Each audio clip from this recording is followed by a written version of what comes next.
Bhaskar's area YouTube channel కు స్వాగతం. ఆంధ్రప్రదేశ్ రాష్ట్రంలో మెగా డిఎస్సి నోటిఫికేషన్ ఎప్పుడు ఇస్తారు అంటూ నిరుద్యోగులు మరి అవనిగడ్డలో రాస్తారోకో చేయడం జరిగింది. దీనికి సంబంధించిన సమాచారాన్ని మనం సాక్షి దినపత్రికల్లో కూడా చూడవచ్చు.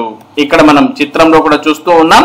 రాష్ట్ర ప్రభుత్వ తీరును నిరసిస్తూ కృష్ణా జిల్లా అవనిగడ్డలో రాస్తారోకో చేస్తున్న డిఎస్సి అభ్యర్థులు అంటూ ఇక్కడ చిత్రంలో చూస్తూ ఉన్నాం.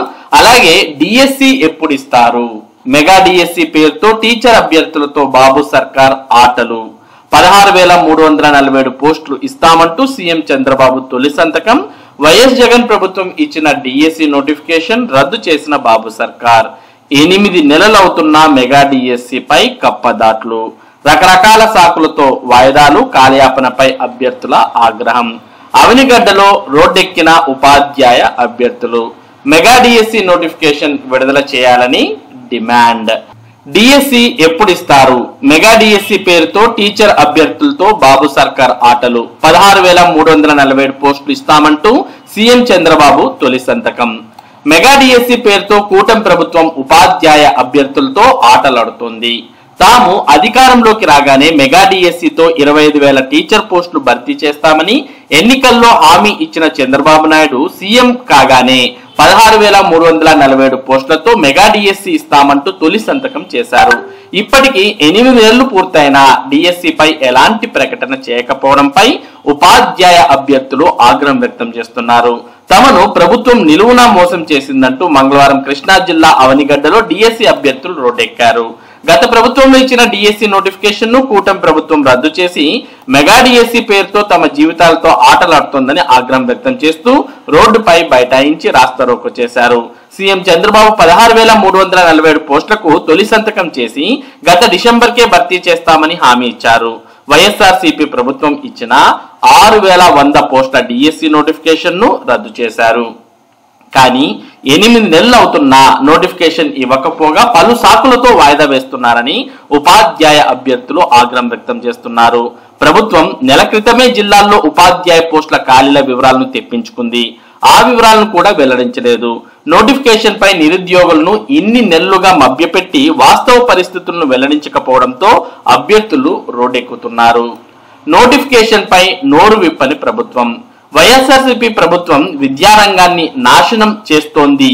టీచర్ పోస్టులు భర్తీ చేయకుండా కాలయాపన చేస్తోంది. పాఠశాలల్లో 25,000కు పైగా పోస్టులు ఖాళీగా ఉన్నా భర్తీ చేయడం లేదు.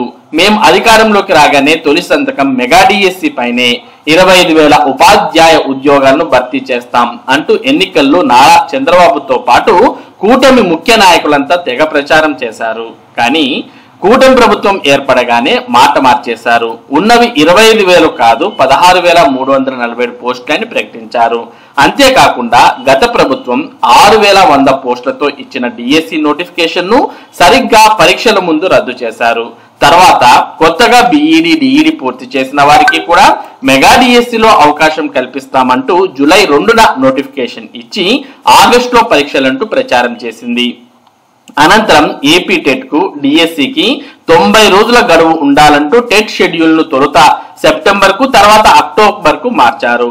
టెట్ ఫలితాలు వచ్చి 3 నెలలైనా డిఎస్సి నోటిఫికేషన్ మాత్రం ప్రకటించలేదు.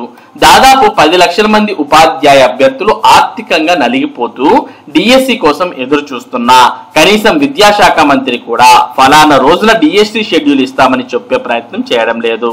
ఏడాది కాలంగా శిక్షణ తీసుకుంటున్న అభ్యర్థులకు డిఎస్సి పై ప్రభుత్వం నుంచి ఎలాంటి సమాచారం లేకపోవడంతో అసలు చదవాలో లేదో కూడా తెలియని గందరగోళంలో ఉన్నారు. ప్రభుత్వం గతంలో ప్రకటించిన 16,347 పోస్టుల సంఖ్య పైన అనుమానాలు వ్యక్తమవుతున్నాయి. వాస్తవంగా ఇన్ని పోస్టులు లేకపోవడం వల్లే నోటిఫికేషన్ ఇవ్వడం లేదని వాదనలు వినిపిస్తున్నాయి. ఇక అభ్యర్థులకు సంబంధించిన అభిప్రాయాలు కూడా ఇక్కడ మనం చూడవచ్చు. సీఎం మొదటి సంతకం ఏమైంది, అధికారంలోకి వస్తే మొదటి మెగా డిఎస్సి ఇచ్చి ఉపాధ్యాయ పోస్టులు భర్తీ చేస్తామని ఎన్నికలకు ముందు కూటమి నేతలకు యువతకు హామీ ఇచ్చారు కూటమి నేతలు. సీఎం చంద్రబాబు 16,000 పోస్టులతో డిఎస్సి ఇస్తామంటూ తొలి సంతకం చేశారు. అయినా భర్తీ ప్రక్రియ చేపట్టకుండా కాలయాపన చేయడం అన్యాయం. రాష్ట్రంలో దాదాపు 10 లక్షల మంది నిరుద్యోగులు డిఎస్సి కోసం ఎదురు చూస్తున్నారు. వారికి రాష్ట్ర ప్రభుత్వం స్పష్టత ఇవ్వాలి. ఇక ఓపిక పట్టే పరిస్థితి యువతకు లేదు. కూటమి ప్రభుత్వం ప్రకటించిన 16,000 ఉపాధ్యాయ పోస్టులకు తక్షణమే నోటిఫికేషన్ ఇవ్వాలి, లేకపోతే పోరాటాలతోనే ప్రభుత్వానికి సమాధానం చెబుతాం అంటూ జి రామన్న డివైఎఫ్ఐ రాష్ట్ర కార్యదర్శి పేర్కొనడం జరిగింది. ఇక అభ్యర్థుల జీవితాలతో చెలగాటం. డిఎస్సి కోసం ఇప్పటికీ 2 సార్లు కోచింగ్ తీసుకున్నా అధికారంలోకి వచ్చిన వెంటనే మెగా డిఎస్సి నోటిఫికేషన్ ఇస్తామంటే అందరం నమ్మాం. డిసెంబర్ అన్నారు, జనవరి వెళ్ళిపోతోంది. నోటిఫికేషన్ ఎప్పుడు ఇస్తారో అది మాత్రం ఎవరు చెప్పరు.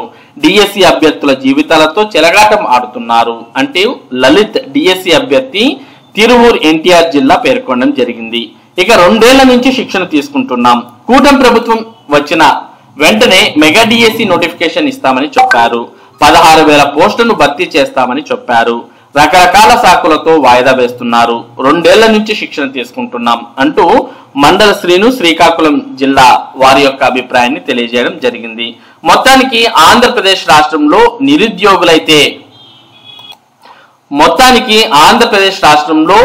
నిరుద్యోగులు మెగా డిఎస్సి నోటిఫికేషన్ ఎప్పుడు ఇస్తారు అంటూ ప్రస్తుతం ఉన్నటువంటి కూటమి ప్రభుత్వాన్ని అడుగుతున్న విషయం మనందరికి కూడా ఇక్కడ అర్థమవుతోంది.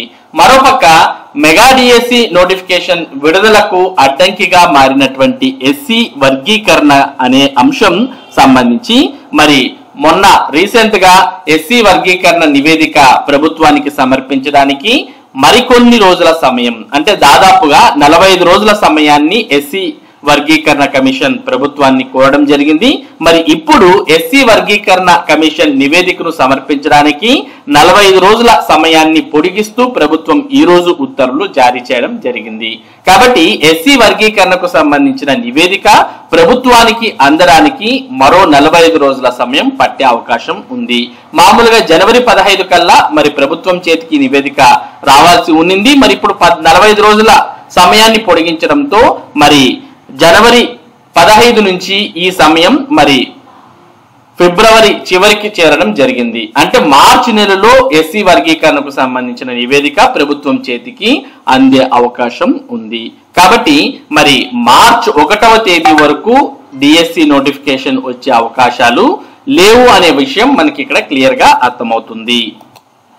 ఇక ప్రస్తుతం మనం ఇక్కడ జనవరి 28 అంటే నిన్న ఇచ్చినటువంటి ప్రభుత్వ ఉత్తర్వులు చూస్తూ ఉన్నాం. ఈ ఉత్తర్వుల ప్రకారం షెడ్యూల్ కులాల వర్గీకరణ కోసం వేసిన రాజీవ్ రంజన్ మిశ్రా కమిషన్ గడువు పొడిగించడం జరిగింది. షెడ్యూల్డ్ కులాల వర్గీకరణ కోసం సిఫారసులు చేయమని రాష్ట్ర ప్రభుత్వం నియమించిన రాజీవ్ రంజన్ మిశ్రా కమిషన్ 60 రోజుల గడువులో తన నివేదిక జనవరి 27, 2025న సమర్పించాల్సి ఉంది. అయితే ఈ కులాల స్థితిగతులపై పూర్తి స్థాయిలో అధ్యయనం చేయడం కోసం మరింత సమయం కావాలని కమిషన్ అభ్యర్థన మేరకు తాజాగా ఈ గడువు మరో 45 రోజుల పాటు పొడిగించడం జరిగింది అంటూ ప్రభుత్వం ఉత్తర్వులు జారీ చేసింది. ఈ మేరకు మార్చి 11, 2025 వరకు గడువు పొడిగించారు అంటూ మనం ఇక్కడ సమాచారాన్ని కూడా చూస్తూ ఉన్నాం. 45 డేస్ అనే సమయాన్ని చూస్తూ ఉన్నాం. అలాగే జనవరి 26 నుంచి మార్చ్ 11వ తేదీ వరకు మరి సమయాన్ని కూడా పెంచడాన్ని చూస్తూ ఉన్నాం. కాబట్టి ఇక్కడ దీని ప్రకారం మార్చ్ 11వ తేదీ తర్వాతనే మరి ఈ ఎస్సీ వర్గీకరణకు సంబంధించిన నివేదిక ప్రభుత్వానికి అందే అవకాశం ఉంది. మనందరికీ తెలుసు ఈ ఎస్సీ వర్గీకరణ అనే అంశాన్ని సాకుగా చూపిస్తూనే ప్రభుత్వం డిఎస్సి నోటిఫికేషన్ ను వాయిదా వేయడం జరుగుతోంది. మరి అటువంటి ఎస్సీ వర్గీకరణకు సంబంధించిన నివేదిక మార్చ్ 11 తర్వాతే రావడం జరుగుతుంది. కాబట్టి మార్చ్ 11 వరకు మరి డిఎస్సి నోటిఫికేషన్ వచ్చే అవకాశాలు లేవు. ఈ నివేదిక ఆధారంగా నోటిఫికేషన్ ఇవ్వాలి అని అనుకుంటే, ఈ నివేదికతో సంబంధం లేకుండా డిఎస్సి ఇవ్వాలి అని ప్రభుత్వం అనుకుంటేనే నోటిఫికేషన్ దీనికన్నా ముందు రావడం జరుగుతుంది. లేదంటే మార్చ్ 11 వరకు డిఎస్సి నోటిఫికేషన్ వచ్చే అవకాశం లేదు. మరోపక్క నిరుద్యోగ అభ్యర్థులైతే మెగా డిఎస్సి నోటిఫికేషన్ ప్రకటించాలి అంటూ నిరసనలు చేయడాన్ని మనం ఇప్పుడే చూసాం. మరి ఇది ఆంధ్రప్రదేశ్ రాష్ట్రంలో మెగా డిఎస్సి నోటిఫికేషన్ కు సంబంధించి ఇప్పుడున్నటువంటి ముఖ్యమైన సమాచారం. ఇటువంటి ముఖ్యమైన సమాచారం ముఖ్యంగా ఏపీ టెట్ మరియు ఏపీ మెగా డిఎస్సికి సంబంధించిన అప్డేట్స్ ను భాస్కర్స్ ఏరియా మీకు ఎప్పటికప్పుడు అందించడం జరుగుతుంది. మరి ఈ అప్డేట్స్ మీరు మిస్ కాకుండా పొందడానికి మన భాస్కర్స్ ఏరియా యూట్యూబ్ ఛానల్ కు సబ్స్క్రైబ్ చేసుకోండి. అలాగే ఈ వీడియోను లైక్ చేసి మీ ఫ్రెండ్స్కు షేర్ కూడా చేయండి. Thank you for watching this video.